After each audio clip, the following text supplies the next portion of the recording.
नमस्कार, मैं हूं आपके साथ अक्षय। विनोद शुक्ल। बुलेटिन में सबसे पहले हम इस वक्त की अहम खबर देने जा रहे हैं, जो मौलाना साद से जुड़ी एक्सक्लूसिव खबर है। आपको बता दें कि फरार मौलाना साद एक नया पैंतरा चलता नजर आ रहा है। अब मौलाना की कोरोना जांच होगी। कोरोना बांटने वाले साद की गिरफ्तारी कब होगी, ये लगातार सवाल बरकरार है। वहीं वकील के जरिए यह दावा किया जा रहा है कि मौलाना साद सरकारी अस्पताल में कोरोना टेस्ट कराने के लिए तैयार है। हमारे वरिष्ठ सहयोगी दीपक चौरसिया इस खबर पर हमारे साथ जुड़े हुए हैं। दीपक, सवाल यही उठता है कि सब चीज के लिए तैयार है, अगर मौलाना साद तो वो सामने क्यों नहीं आता है, क्यों लगातार भागा भागा फिर रहा है?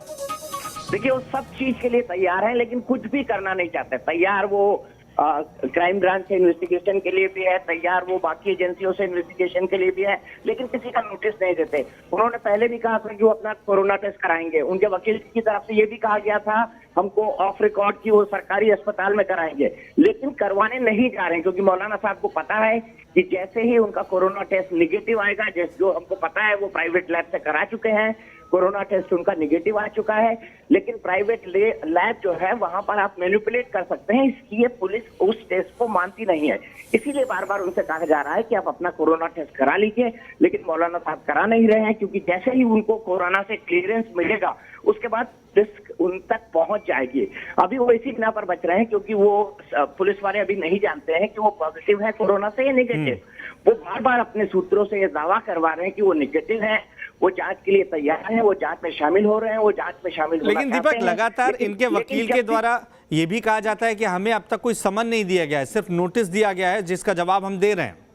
देखिए, उनकी तरफ से कोई भी कॉन्क्रीट जवाब नहीं आया है। सिर्फ एक उन्होंने लिखा था क्राइम ब्रांच को कि मैं इन्वेस्टिगेशन के लिए तैयार हूं, लेकिन इसके अलावा भी कई क्वेश्चनर उनको भेजे जा चुके हैं। उनको 5वां समन जारी करने की तैयारी हो रही है।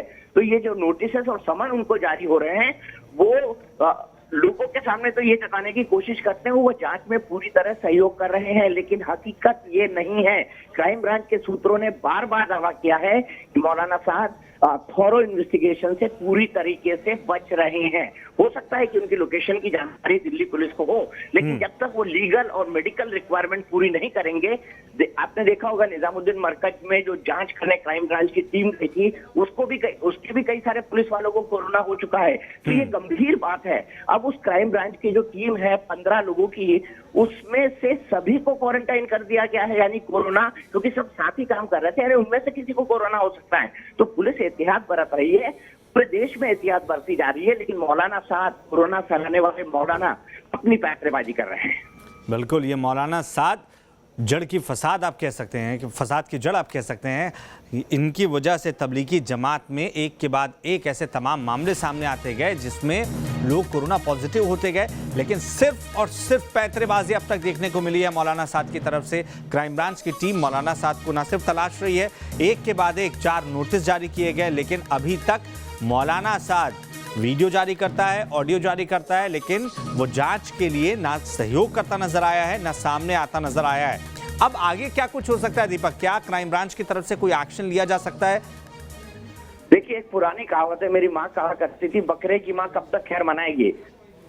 ऑब्वियसली बात है, उनकी गिरफ्तारी होना तय है, उनका जेल जाना तय है। 304 का मुकदमा लगा है उनमें, बस दिनों की बात है। और ये भी हो सकता है कि क्राइम ब्रांच जो है वो उनके खिलाफ केस को मजबूत कर रही हो। मैं सिमिलरिटी बताता हूँ अक्षय, जाकिर नाइक और इनके केस की। जाकिर नाइक का भी मामला भड़काऊ भाषण देने का था। उन्होंने कहा नहीं, वो तो धर्म के प्रचारक थे, लेकिन जैसे जैसे मामले खुले, उनके ऊपर भी आरोप लगने लगे, फेमा के उनके ऊपर भी आरोप लगने लगे कि वो विदेशों से बिना बताए पैसा मंगवाते हैं। यही आरोप मौलाना साहब पे लग रहे हैं। ईडी इन्वेस्टिगेट कर रहा है, उनकी 2000 करोड़ की संपत्ति की जांच हो रही है।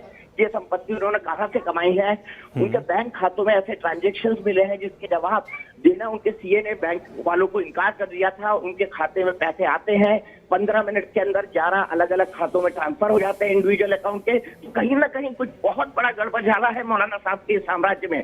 इसीलिए उनके खिलाफ केस और पुख्ता होता जा रहा है, मैं यही कहूंगा, क्योंकि इन्वेस्टिगेशन में कई सारे चौंकाने वाले तथ्य मिलते जा रहे हैं जांच एजेंसियों को।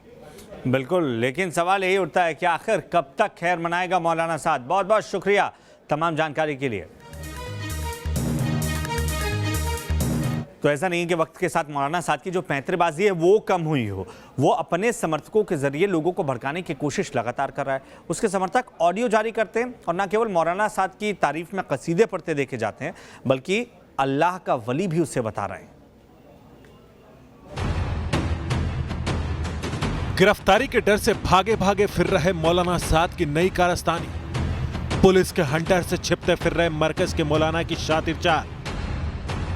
न्यूज नेशन को मिला मौलाना साद की साजिश का एक और सबूत। करीबियों के जरिए मौलाना की देश विरोधी चाल। जिस मौलाना साद ने देश भर में कोरोना बांटने का पाप किया, जिस मरकज के मौलाना ने हिंदुस्तान के कई शहरों में कोरोना जैसी महामारी का वायरस बांटा, वो शातिर मौलाना अब भी अपनी हरकतों से बाज नहीं आ रहा है। पुलिस के डर से छिपता फिर रहा मौलाना लगातार देश विरोधी ऑडियो जारी करवा रहा है। अपने जमातियों के बहाने हिंदुस्तान के खिलाफ मौलाना साद एक और बड़ा षड्यंत्र रच रहा है। गिरफ्तारी के डर से बिल में छिपने वाला मौलाना अब अपने फॉलोअर्स को भड़काने से बाज नहीं आ रहा है। अपने जमातियों को खुलेआम गुमराह कर रहा है। न्यूज नेशन को मौलाना साद के एक बेहद करीबी का नया ऑडियो मिला है। इस ऑडियो में साद अपनी गलती मानने की बजाय समर्थकों को भड़का रहा है। अल्लाह रब्बुल इज्जत ने कुरान करीम में वादा फरमाया है, दीन को हमने उतारा है और दीन की हिफाजत भी हम खुद करेंगे। शायद सबको ये बातें हजम ना होगी, लेकिन मैं जानता हूँ हजरत जी मौलाना साद साहब अमीर आलम शेखुल हदीस वली कामिल अल्लाह अरे खानवाले सिद्दीक हैं। अबू बकर की दुआओं का नतीजा है रजी अल्लाह तआला अन्हु, उनकी नस्ल है। सिद्दीक अकबर रजी अल्लाह तआला उनका खानदान है, उनके दुआओं का समरा है। हजरत जी मौलाना इलियास रहमतुल्लाह अलैह की दुआओं का समरा है। इतनी कमजोर दुआ तो नहीं होगी यार गार की। अल्लाह के वली है इस जमाने के। अगर किसी ने छेड़ा है तो खुद अल्लाह के साथ उसने ऐलान जंग की है। कोई बात नहीं, हमें परेशान होने की जरूरत नहीं। अल्लाह खुद ही निमटने के लिए काफी। हम किसी के लिए बद्दुआ नहीं करते, हम तो सबके लिए खैर की दुआ करेंगे।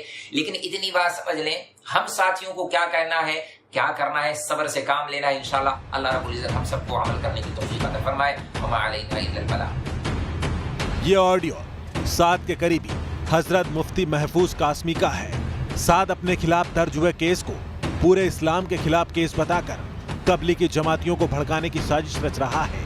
न सिर्फ वह मुसलमानों के मन में जहर भरने की कोशिश कर रहा है, बल्कि उसने करीबियों के जरिए खुद को खुदा का वली तक घोषित करवा दिया है।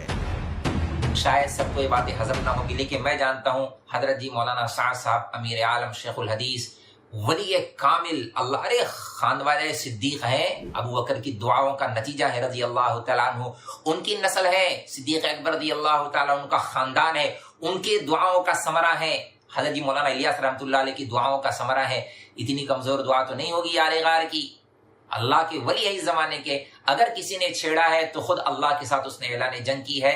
कोई बात नहीं, हमें परेशान होने की जरूरत नहीं। अल्लाह खुद ही निमटने के लिए काफी। हम किसी के लिए बद्दुआ नहीं करते, हम तो सबके लिए खैर की दुआ करेंगे। लेकिन इतनी बात समझ लें, हम साथियों को क्या कहना है, क्या करना है, सब्र से काम लेना है। इंशाल्लाह अल्लाह रब्बुल इज्जत हम सबको अमल करने की तौफीक अता फरमाए। वमा अलैना इल्लल बलाग। जैसे जैसे वक्त बीत रहा है, मौलाना साद के पापों की दुनिया के राज से पर्दा उठ रहा है। इस मौलाना ने न सिर्फ मरकज के नाम पर देश के खिलाफ बड़ी साजिश को अंजाम दिया, बल्कि हवाला रैकेट से लेकर कई ऐसे गुनाह किए हैं जो उसके काले साम्राज्य की पोल खोलने के लिए काफी है। T news nation. इससे पहले साद के मरकज को लेकर न्यूज नेशन ने एक और बड़ा खुलासा किया था। क्राइम ब्रांच 125 बैंक खातों की निगरानी कर रही है, जिनके जरिए जनवरी मार्च में बड़ी रकम की लेन देन हुई थी। जमात के आयोजन के दरमियान ये लेन देन का पूरा मामला सामने आया था। इसमें से कई खाते मौलाना साद से जुड़े हुए हैं और कई ऐसे खाते हैं जो उनके सहयोगियों के नाम हैं। देश भर में कोरोना बांटने वाला मौलाना साद अब तक फरार है, लेकिन उसके काले खेल का पर्दाफाश हो रहा है। मरकज और मौलाना साद के करीबियों की जांच में नए नए खुलासे हो रहे हैं। साद के मरकज को लेकर एक और बड़ा खुलासा हुआ है। क्राइम ब्रांच 125 बैंक खातों की निगरानी कर रही है, जिनके जरिए जनवरी मार्च में बड़ी रकम की लेन देन हुई थी। जमात के आयोजन के दौरान हुआ था लेन देन। इसमें कई खाते मौलाना और उसके सहयोगियों के नाम हैं। खास बात यह है कि रोजाना मोटी रकम आने के बाद अगले 24 से 48 घंटे में सारी रकम खाते से निकाल ली जाती थी। इस रकम को नेट बैंकिंग के 1 दर्जन से ज्यादा खातों में ट्रांसफर किया जाता था, जिसके बाद बैंक ने इन लोगों को चेतावनी भी दी थी, लेकिन ये ट्रांजैक्शन लगातार जारी रहे। जांच एजेंसी के मुताबिक साद की हर साजिश में उसके परिवार, रिश्तेदार और उसके बेटे शामिल हैं। पैसों का लेन देन भले ही अलग अलग लोग करते थे, लेकिन पैसों वाले खाते का हिसाब मौलाना साद के 3 बेटों के साथ साथ मौलाना साद के भांजे उवैस के पास रहता था। जांच एजेंसी को शक है कि इन्हीं लोगों के विदेशी फंडिंग से ही मौलाना साद ने 2000 करोड़ की निजी संपत्ति जुटा ली। फिलहाल जांच एजेंसियां मौलाना साद के काले खजाने से जुड़े हर सबूत की बारीकी से पड़ताल कर रही हैं और मरकज की आड़ में उसकी काली कमाई की तह तक पहुंच भी रही हैं। Team news nation. मौलाना साद पुलिस के साथ लगातार आंख में चौली का खेल खेल रहा है। पुलिस किसी भी वक्त मौलाना साद को गिरफ्तार कर सकती है क्योंकि साद के गुनाहों की फेहरिस्त लंबी है।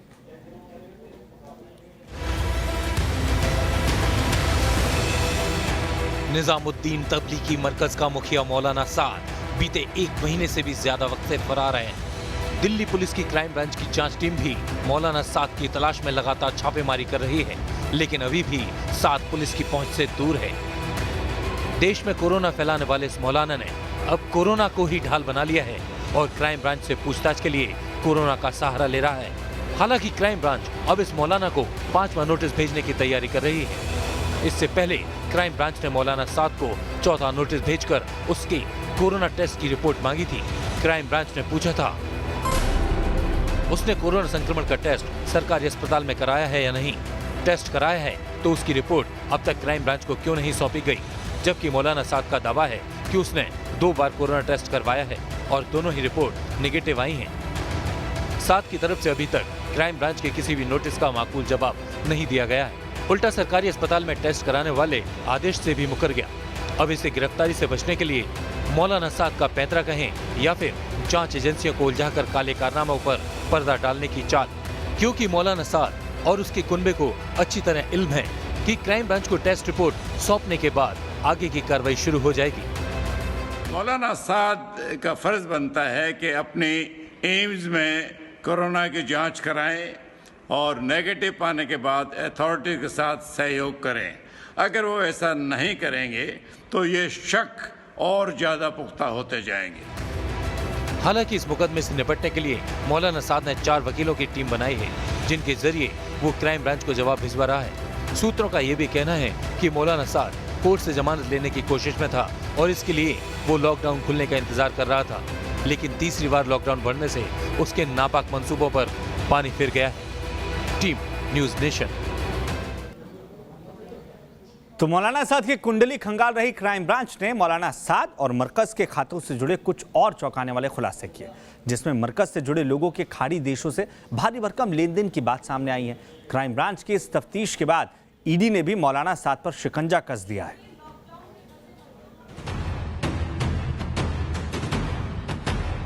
वो मौलाना जिसने हिंदुस्तान में कोरोना को विकराल बना दिया, जिसने कोरोना काल में निजामुद्दीन मरकज में जमातियों का जमावड़ा कर कोरोना संकट से जूझ रहे देश की मुसीबत बढ़ा दी, उस खलनायक मौलाना पर सबसे नया खुलासा हुआ है। मरकज के खातों में खाड़ी देशों से पैसों के लेन देन को लेकर फरेबी साद पर ईडी का शिकंजा कस गया है। मनी लॉन्ड्रिंग केस में पहले ही मौलाना साद और उसकी जमात की कुंडली खंगाली जा रही है, लेकिन अब इस जांच में हवाला कनेक्शन का एंगल भी शामिल हो गया है। तबलीगी जमात से जुड़ी जांच जैसे जैसे आगे बढ़ रही है, मौलाना साद पर नए खुलासे भी होते जा रहे हैं। ताज़ा खुलासे के मुताबिक मौलाना साद के तबलीगी जमात मरकज से जुड़े लोगों के बैंक खातों का खाड़ी कनेक्शन सामने आया है। क्राइम ब्रांच को मरकज से जुड़े मौलाना साद के खास लोगों के बैंक खातों में विदेशों से लेन देन की जानकारी मिली है, जिसके मुताबिक मरकज से जुड़े लोगों के बैंक खातों में खाड़ी देशों से पैसे का लेन देन होता था। मौलाना के करीबियों के बैंक खातों में खाड़ी देशों से करोड़ों रुपए भेजे गए। भारत से भी काफ़ी रुपए खाड़ी देशों को भेजे गए। क्राइम ब्रांच की जांच में ये भी सामने आया कि अलग अलग बैंकों में मरकज के खातों से अलग अलग देशों में लेन देन होता था। दिल्ली पुलिस क्राइम ब्रांच को जांच में तबलीगी मरकज से जुड़े हुए कुछ ऐसे खाते मिले हैं जिनसे करोड़ों रुपए की रकम का खाड़ी देशों में लेन देन हुआ है। ये खाते उन 11 खातों से अलग हैं जिनको मौलाना साद के बेटे और भांजा ऑपरेट कर रहे थे। ये सभी खाते मौलाना साद के करीबी लोगों के हैं। इन खातों की जांच से हवाला का शक गहरा गया है और इसकी जानकारी क्राइम ब्रांच ने प्रवर्तन निदेशालय को भी दे दी है। क्राइम ब्रांच को इस लेन देन पर शक है और वो इसका हवाला कनेक्शन तलाशने में जुटी है। अभी एक नई बात जो सामने आई है एनफोर्समेंट डायरेक्टरेट के अनुसार कि कोई पैसे का या हवाला का एंगल भी इसमें शामिल है।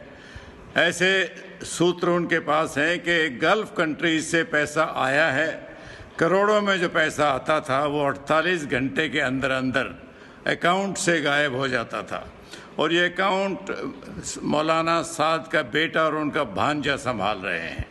तो अथॉरिटीज जानना चाहेंगी कि सच्चाई क्या है। क्राइम ब्रांच ने अपनी जांच रिपोर्ट ईडी को दे दी है, जो पहले से ही मौलाना साद और मरकज के आर्थिक लेन देन की जांच में जुटा है। मरकज से जुड़े खातों में पैसे के मोटे लेन देन को देखते हुए हवाला कनेक्शन की भी जांच शुरू कर दी गई है। बात सिर्फ इतनी भर नहीं है। सूत्रों के मुताबिक क्राइम ब्रांच को मरकज से जुड़े एक ऐसे खाते के बारे में पता चला है जिसमें फंडिंग के जरिए रोज बड़ी रकम आती थी। पैसे आने के 24 से 48 घंटे के भीतर करोड़ों रुपए गायब कर दिए जाते थे। ये पैसे ज्यादा से ज्यादा 48 घंटे के भीतर दूसरे खातों में ट्रांसफर कर दिए जाते थे। दिल्ली पुलिस की क्राइम ब्रांच मरकज से जुड़े ट्रैवल एजेंटों की भी जांच कर रही है, जिससे पता लगाया जा सके कि कितने जमाती भारत आए और कितने कब विदेश गए। क्राइम ब्रांच के साथ ही ईडी भी फुल फॉर्म में है। खबरों के मुताबिक प्रवर्तन निदेशालय तबलीगी जमात मुख्यालय के खातों समेत 11 बैंक खातों में आर्थिक गड़बड़ी की जांच कर रहा है। मौलाना साद के बेटों समेत उसके 6 करीबी रिश्तेदारों के पूरे नेटवर्क को खंगाला जा रहा है। मरकज के लिए होने वाली फंडिंग की कमान मौलाना साद, उसके 2 बेटे और भांजे के हाथ में थी। ये चारों ही सारे लेन देन की मॉनिटरिंग करते थे। जांच के दायरे में कई हवाला ऑपरेटर्स भी हैं। जैसे जैसे मौलाना पर शिकंजा कसा जा रहा है, उसके बाद फरेबी मौलाना साद की 2000 करोड़ की संपत्ति के राज से पर्दा उठने की उम्मीद की जा रही है। दिल्ली से रुमानुल्लाह खान के साथ टीम न्यूज़ नेशन। और इस वक्त की अहम खबर आपको बता देते हैं। जफरुल इस्लाम ने फेसबुक पोस्ट में लिखा है कि अपने बयान पर मैं कायम हूं, किसी से मैंने माफ़ी नहीं मांगी है, ना ही मैंने कोई ट्वीट डिलीट किया है। जफरुल इस्लाम ने कहा कि मैंने जो बातें लिखी हैं वो बिल्कुल मैं उस पर इत्तेफाक रखता हूं और उस पर कायम हूं। गिरफ्तारी और FIR से मैं डरने वाला नहीं हूं। अल्पसंख्यक आयोग दिल्ली के अध्यक्ष जफरुल इस्लाम अपने बयानों की वजह से लगातार सुर्खियों में रहे, विवादों में रहे और अब उनका ये कहना है कि वो अपने बयानों पर माफ़ी नहीं मांग रहे हैं, क्योंकि 1 मई को ये खबर सामने आई थी कि जो कुछ लिखा था जफरुल इस्लाम ने उस बयान पर वो माफ़ी मांगना चाहते हैं। लेकिन जफरुल इस्लाम ने साफ किया है कि वो माफ़ी सिर्फ कोविड-19 का जिक्र करने के लिए मांग रहे थे, बाकी किसी भी बयान पर वो माफ़ी नहीं मांग रहे हैं। यानी जो भावनाएं भड़काने की कोशिश की थी अपने इस जहरीले पोस्ट से जफरुल इस्लाम ने, जिस तरीके से हिंदुस्तान के मामलों में वो विदेशी देशों का हस्तक्षेप चाह रहे थे या उसकी धमकी दे रहे थे, वो उस पर अभी भी कायम है। तो जफरुल इस्लाम ने प्रतिक्रिया देने से मना कर दिया। आपको बता दें कि न्यूज़ नेशन ने उनसे बातचीत करने की कोशिश की, उनका पक्ष जानने की कोशिश की, लेकिन जफरुल इस्लाम जो लगातार ये तो दम भर रहे हैं कि जो बयान मैंने दिया है उस बयान पर कायम हूँ, वो बात करने से डर रहे हैं, सामने आने से बच रहे हैं। न्यूज़ नेशन के सवालों से जफरुल इस्लाम के इस डर के पीछे की वजह क्या है, ये अभी तक जफरुल इस्लाम ने साफ नहीं किया। तो आपको बता दें कि आखिर क्या है विवाद, ये हर कोई जानना चाह रहा है। श्रीकांत मिश्रा जी, कौशल कांत मिश्रा, जो कि शिकायत करने वाले थे, वो हमारे साथ जुड़ चुके हैं। सर, आपका बहुत बहुत स्वागत है। साथ ही साथ मधुरेंद्र कुमार हमारे सहयोगी भी हमारे साथ बने हुए हैं। सबसे पहले कौशल कांत जी, मैं आपसे समझना चाहूँगा कि जो कुछ अभी हुआ है, जो कुछ बयान दिया है जफरुल इस्लाम ने, उस बयान को आप किस तरीके से देख रहे हैं? देखिए, मैं उस बयान को बड़ा ये उन्होंने जानबूझ के ये बयान जारी किया है, जिससे कि जो उन्होंने स्टेटमेंट दिया है ये उन पिछले दिल्ली के दंगों से मैच करना चाहते हैं। इसलिए उन्होंने जानबूझ करके ये बोला है कि वो कोरोना काल में ही नहीं, जबकि उन्होंने जब अपनी फर्स्ट पोस्ट डाली थी उसका क्लियर कट इंटेंशन ये था कि वो जो कोरोना में जो क्राइसिस हो रही थी, जो मौलाना साद और मरकज की जो बात हो रही थी, उससे मतलब वो दुखी थे, मुझे ऐसा लगता दुखी थे या फ्रस्ट्रेटेड थे, उन्होंने उस पे किया। लेकिन उनके वकीलों ने ये समझाया होगा कि आप अपने स्टैंड पे कायम रखिए, तभी उस बात को वो दंगे से रिलेट कर पाएंगे। ये सब कुछ लीगली खेल रहे हैं वो, और उन्होंने वकीलों की मदद से इसी वजह से वो आपके सामने नहीं आ रही। और बड़ा क्लियर बता दूं, मैं जफरुल साहब को नहीं जानता, लेकिन मेरे को किसी भी ऐसे हिंदुस्तानी के स्टेटमेंट से प्रॉब्लम होगी जो जफरुल इस्लाम जैसा व्यू रखता है। बिल्कुल, मेरा जो खाते हिंदुस्तान की हैं और गाते किसी और मुल्क की हैं, चाहे वो अरब देश हो, चाहे वो पाकिस्तान हो या कोई तीसरा मुल्क हो। मैं आपसे समझना चाहूंगा मधुरेंद्र कि जिस ट्वीट का हवाला दे रहे थे जफरुल इस्लाम, उस ट्वीट के बारे में क्या कुछ कहना विदेश मंत्रालय का, जरा ये भी बता दीजिए हमारे दर्शकों को।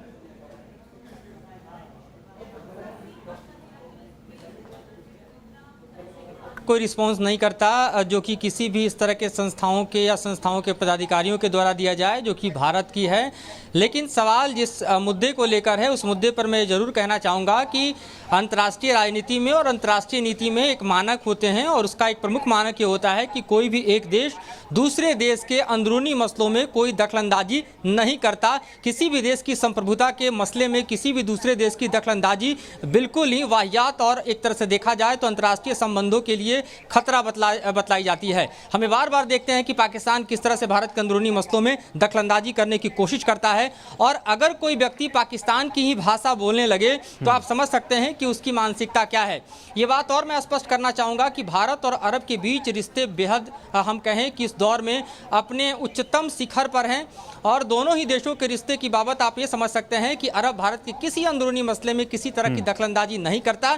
कोविड-19 के इस मसले पर भी हम आपको ये बतलाना चाहेंगे कि भारत और अरब के बीच जो संबंध है वो अपने इस दायरे में है कि भारत अरब को इस वक्त तमाम चिकित्सकीय सुविधाएं और सहायताएं प्रदान कर रहा है। रमजान की इस दौर में जो हमारा एक्सपोर्ट है वो अपने हम कह सकते हैं उच्चतम शिखर पर है जो कि अरब देशों को जा रहा है। हमारे जो लोग अरब में फंसे हुए हैं उनके प्रति अरब जो है लगातार संवेदनशीलता दिखा रहा है। ऐसे में ये संवेदनहीन बयान बतलाता है कि कितनी छिछली राजनीति पर जफरुल इस्लाम उतरे हुए हैं बने हुए और हैं, तब इस तरीके का बयान देते हैं जिससे देश में सौहार्द बिगड़े। मैं कौशल कांत जी आपसे ये समझना चाहूंगा कि इस बात पे हैरानी मुझे तो हो रही है कि भाई दिल्ली सरकार की तरफ से अभी तक कोई ऐसा एक्शन क्यों नहीं लिया गया है जिसका इंतजार सभी को है। शायद आपको भी उस बात का इंतजार होगा। मैंने अपने पिछले आपके प्रोग्राम में ये बोला था कि मैं दिल्ली सरकार से गुजारिश करता हूं कि अब कम से कम आज का जो उन्होंने स्टेटमेंट डाला है कि वो अपने स्टैंड पे कायम है।